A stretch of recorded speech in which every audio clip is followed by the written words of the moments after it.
Olá pessoal, eu sou o professor Rafael, professor de arte, e nesse vídeo eu vou falar sobre o Barroco no Brasil. Como a própria imagem ela já ilustra bem um pouco da grandiosidade que nós vamos falar.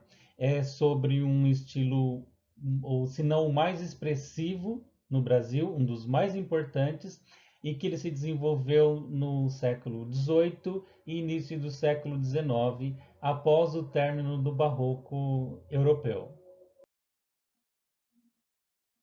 Bom, e nessa imagem nós temos a Igreja de Nossa Senhora do Carmo, que fica na cidade de Recife, no estado do Pernambuco, porque algumas das expressões do Barroco brasileiro ela é profundamente ligada à religião católica. Ele está presente até o dia de hoje em inúmeras igrejas construídas por todo o país. Mas o barroco também está presente em outras construções, como prédios públicos, moradias e chafariz. Aí nós temos o chafariz no Largo de Marília, em Ouro Preto, no estado de Minas Gerais, que é uma construção que fornece água à população e serve de ornamento, é uma fonte. E aqui nós temos uma típica arquitetura barroca, que é uma antiga casa de câmara e cadeia, que está localizada na cidade de Mariana, no estado de Minas Gerais. E nessa imagem nós temos uma talha escultórica da Capela Mor, da Igreja de São Francisco de Assis, na cidade de Ouro Preto, no estado de Minas Gerais. E aqui a escultura ela complementa a arquitetura. No caso, as talhas elas são ornamentos esculpidos em madeira, ou em mármore, em marfim, ou em pedra, no caso brasileiro, a pedra sabão, são muito presentes nas igrejas barrocas do nosso país. Aparecem em altares, arcos, tetos e janelas, recobrindo praticamente todo o interior da construção. Elas também têm motivos florais, figuras de anjos, espirais, enfim, formas que sugerem movimento e quebram a monotonia das linhas retas. No caso, as de madeiras com várias cores são chamadas policromadas, e as mais vistosas são as douradas, revestidas por uma fina película de ouro. Em algumas igrejas, a talha se combina com a pintura, como nessa imagem. Um outro detalhe muito importante são os azulejos famosos portugueses, a maioria deles doados ao Brasil, como por exemplo essa imagem que é azulejos do claustro da Ordem Terceira de São Francisco na Penitência, que está na cidade de Salvador, na Bahia. É apenas um detalhe de um espaço muito bonito e imenso doado, trazido de Portugal ao Brasil do século XVIII, né? Era muito comum fazer esses grandes painéis azuis e brancos com cenas religiosas, figuras mitológicas e cenas históricas ou da literatura, formadas pela junção de muitos azulejos mais que um simples elemento decorativo. Eles são uma forma da Igreja Católica transmitir à população de maioria analfabeta essas mensagens religiosas e histórias bíblicas. E nessa imagem, que é a Catedral de São Pedro dos Clérigos, que está na cidade de Recife, no estado de Pernambuco, essa obra é datada de 1728, é uma obra arquitetônica do projeto de Manuel Ferreira Jacome.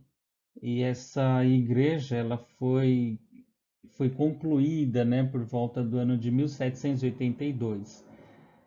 Observem essa fachada da igreja, né, ela é barroca, de pedra, e essa verticalidade do edifício, que é muito incomum nas igrejas brasileiras do século XVIII. Nesse teto, São Pedro abençoando o mundo católico, de 1764, do artista João de Deus Sepúlveda, né? É uma pintura sobre a madeira, muito comum no barroco, o uso da madeira e a pintura, que está na igreja de São Pedro dos Clérigos, como eu havia apresentado anteriormente.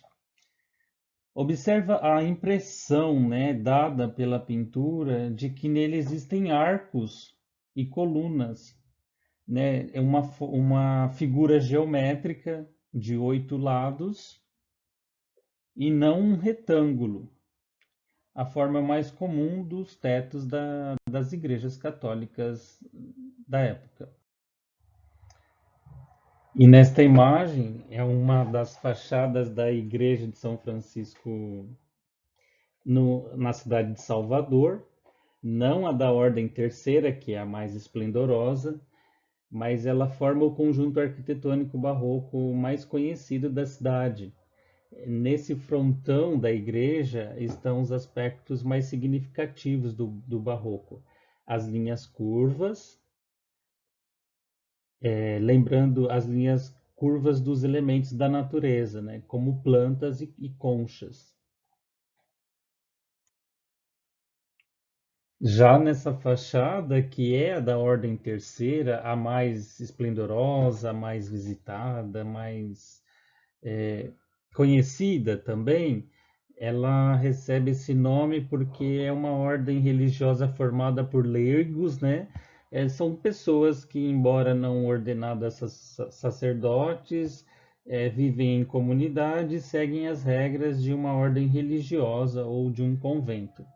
Mas observem nessa fachada, aqui, né, nessa figura de santos, né, anjos, atlantes e motivos florais esculpidos em pedra. Note também aí os balcões, são essas pequenas sacadas também feitas de pedras. E nesse monumento nós temos o Aqueduto da Carioca, que fica na cidade do Rio de Janeiro, na região central. Ela é famosa por esses arcos superpostos. Tem um bondinho, vocês podem ver uma linha ali que passa por cima, transportado uma obra que inicialmente se carregava, passava água como de um lado para o outro, como no sistema europeu. E aqui a gente tem uma vista geral da nave da Igreja da Ordem Terceira de São Francisco da Penitência, logicamente essa no estado do Rio de Janeiro, na cidade do Rio de Janeiro. Ela está localizada no Largo da Carioca, na região central. Essa igreja teve sua construção iniciada ainda no século XVII, anterior ao nosso período do Barroco, mas foi concluída apenas em 1773. Essa rica talha dourada, né, do altar principal, os trabalhos de talha com motivos florais e grande número de linhas curvas foram realizados por dois importantes escultores portugueses, que é o Manuel de Brito e o Francisco Xavier de Brito. E essa riqueza de detalhe e curvas e florais e contraste também aí na entrada do Parque Imperial, o passeio público na cidade do Rio de Janeiro de 1783, ela também traz uma concepção da Europa de que um jardim com ruas, lagos, fontes, bosques, esculturas e pavilhões representaria a natureza controlada e organizada segundo a razão humana. Do mestre Valentim projetou o passeio público e esculpiu muitas das obras ali expostas. O portão é trabalhado em ferro fundido, né, com linhas curvas e retas, lembrando flores e figuras geométricas. Um dos detalhes que nós vamos encontrar dentro desse passeio público na cidade do Rio de Janeiro é essa fonte dos amores, e que tem esses detalhes, os jacarés esculpidos em bronze.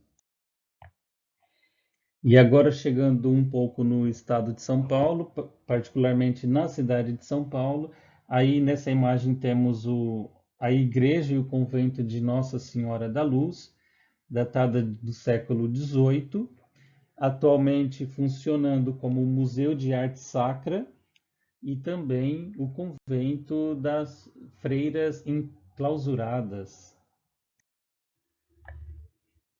E aqui nós temos um detalhe do teto da Capela Mor da Igreja do Carmo, na cidade de Itu, interior de São Paulo, que foi pintada pelo Frei Jesuíno do Monte Carmelo. Nessa imagem é a Igreja de Nossa Senhora do Pilar, em Ouro Preto, no estado de Minas Gerais. Uma característica peculiar, ela é um polígono construída em taipa. Essa igreja teve seu interior remodelado para receber sua rica decoração. Em 1736, o artista português Francisco Antônio Pombal revestiu internamente as velhas paredes da igreja de modo a traçar uma planta poligonal. E sobre esse projeto, entalhadores, escultores, pintores e douradores criaram um dos interiores de igrejas mais ricos do Brasil. E aí, um dos cartões postais mais bonitos do Brasil, que é a Igreja de São Francisco, na cidade de Ouro Preto, em Minas Gerais, e essa obra é do Antônio Francisco Lisboa, o conhecido Aleijadinho. Ela tem na fachada os medalhões, as fitas e os anjos esculpidos em pedra-sabão, um material, um recurso muito utilizado no barroco brasileiro. Nessa imagem, ele é um detalhe dentro da igreja de São Francisco de Assis, na cidade de Ouro Preto, feita pelo mestre Ataíde. E reparem que é pintura sobre o teto, mas dá essa profundidade, que ele utiliza a mesma técnica do italiano Andrea Posso para trabalhar essa perspectiva. Nessa imagem é Maria, ela está com traços bem brasileiros, né, cercadas de anjos, e esses tons vermelhos que dão à cena alegria e vivacidade.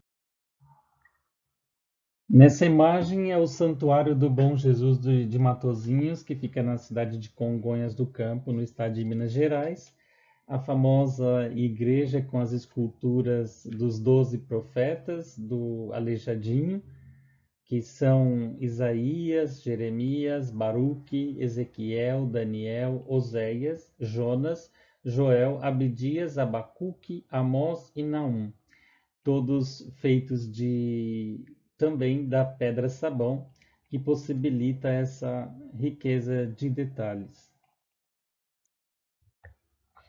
Nesta imagem é Cristo carregando a cruz, né, em detalhe da flagelação, também está nesse santuário de Bom Jesus de Matozinhos, feita pelo mestre Aleijadinho. Bom, pessoal, então aqui foi um pouco da explicação do que vem a ser o Barroco no Brasil, um dos movimentos mais importantes, mais rico, com essa riqueza de detalhes. Tentei trazer um pouquinho aí de imagens, um pouco do contexto, de características específicas, passando aí um pouco não só do Sudeste, né, Minas Gerais, São Paulo, Rio de Janeiro, também subindo para o Nordeste, Bahia, Pernambuco, e logicamente muitas outras imagens, muitas outras arquitetura, escultura, pintura, da qual também não foi contemplado. Bom, espero vocês logo mais e também em outras atividades para que nós possamos trabalhar juntos. Bom, então nesse slide agora eu vou mostrar para vocês as consignas e explicar como que funciona a prática da aula de educação artística para nós trabalharmos o conteúdo do Barroco no Brasil. Então eu gosto de trabalhar nessa estrutura aqui da Ana May Barbosa, que é essa proposta triangular do contextualizar, o apreciar e o fazer. Não precisa ser exatamente nessa ordem, mas em algum momento a gente vai estar fazendo alguma dessas ações. Então, no primeiro caso aí, por dentro do assunto, visto tudo isso que já ocorreu, vocês já vão ter uma base e, logicamente, também pesquisar mais outros assuntos que não foram trazidos. Depois, a segunda parte, que é a atividade, reflexão sobre o patrimônio histórico destruído. E a terceira, que é uma parte mais prática, mais artística, com linguagens dos elementos visuais, que é o desenho de uma fachada. Então eu proponho nessa atividade número 2 aqui uma reflexão sobre o patrimônio destruído, né?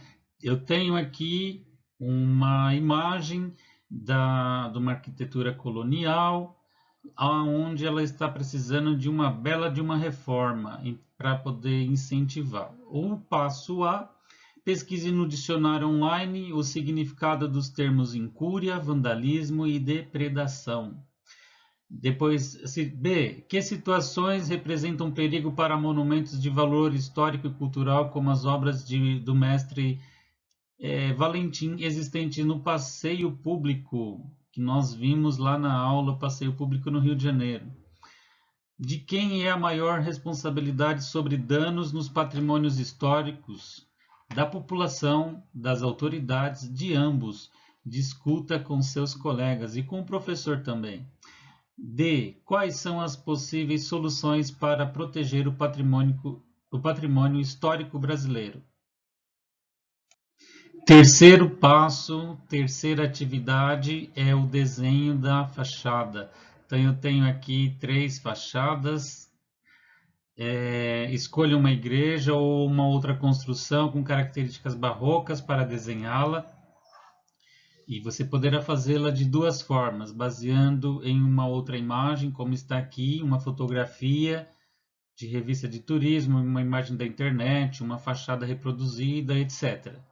Ou por observação direta, ou fotografando e depois reproduzindo a imagem por meio de desenho, caso exista alguma obra de estilo barroco em sua cidade.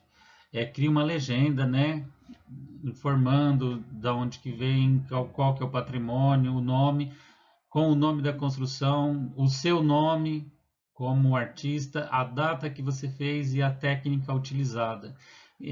Para esse estilo eu gosto muito do bico de pena com tinta nanquim, mas como o material ele é menos acessível, um lápis HB, 2B, 4B, 6B, ele fica muito bem somente como um desenho, mas pode ser uma pintura também. Bom, da maneira, vocês têm total liberdade e autonomia para fazer. Abraço, pessoal, e até mais. Tchau, tchau.